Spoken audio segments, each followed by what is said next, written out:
In my head, when I picked this subject, I thought it was going to be pretty easy, and the more and more I've thought about it, the more complex I realise shooting sunrise and sunset actually is.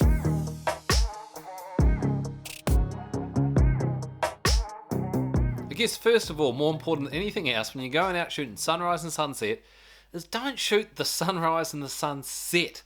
Just the sun on its own, whether it's just on the horizon, is actually pretty boring once you've seen a few. Some vibrant colours can definitely make it, but for the love of photography, please pick a subject. Find a building, a tree, a silhouette, a person, a rock on the sand, anything. Just add the extra element to your photos to give it an anchor, a point of remembrance, a point of difference. Just the sunset alone is not enough. Secondly, get there early and plan to stay late. I normally get there at least an hour early. It gives me time to compose my shot, it gives me time to adapt to the weather, it gives me time to even just find my shot.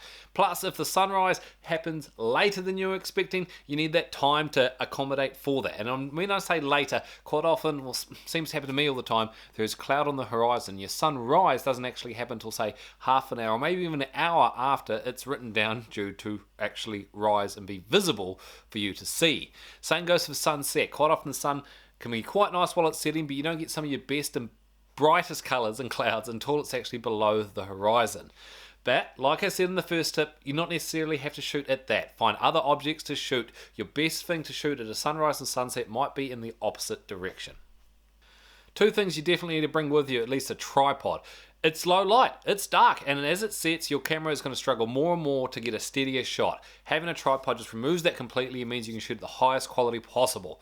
Second, bring a light. You're going to be walking in the dark either before or afterwards, especially if it's a remote location, which the best ones always are. You're going to need that second light just to help get you there or get you back. When it comes to exposing for a sunset, if you're not sure of whether to go a little bit brighter, a little bit darker, or perfect, whatever, I always err on the side of a little bit darker. That contrast, that underexposing a little bit, I find always suits the sunset that little bit nicer.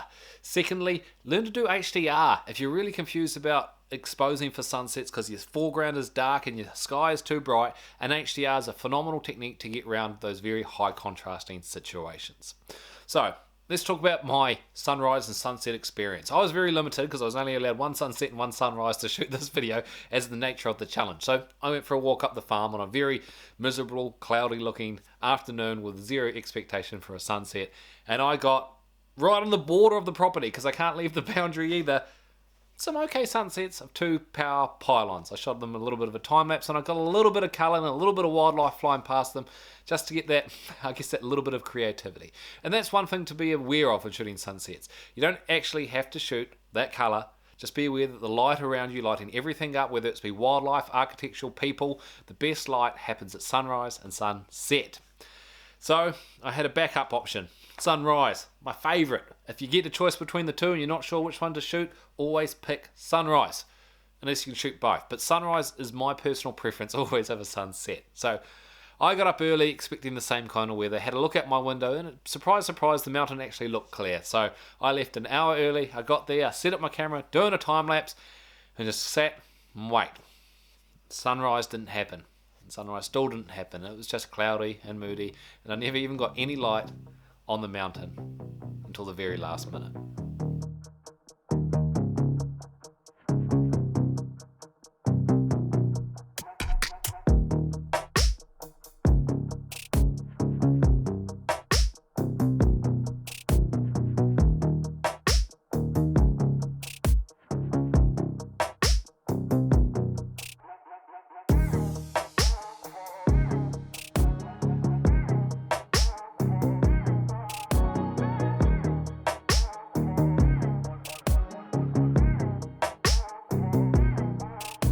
So yes, this is a pretty similar photo to my landscape image, but I've got to work with what I've got. If you have any questions about how I did anything in this video or any of the tips I've mentioned, ask down in the comments below and I'll do my best to answer them for you.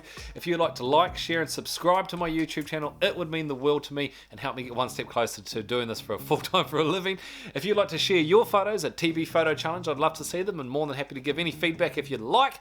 Or if you'd like to join in tomorrow, we ain't got many days left. I'm going to be not taking a photo of nature. I must have accidentally slipped that one back in. If you'd like to tune in tomorrow, I am going to be trying to take some time lapses.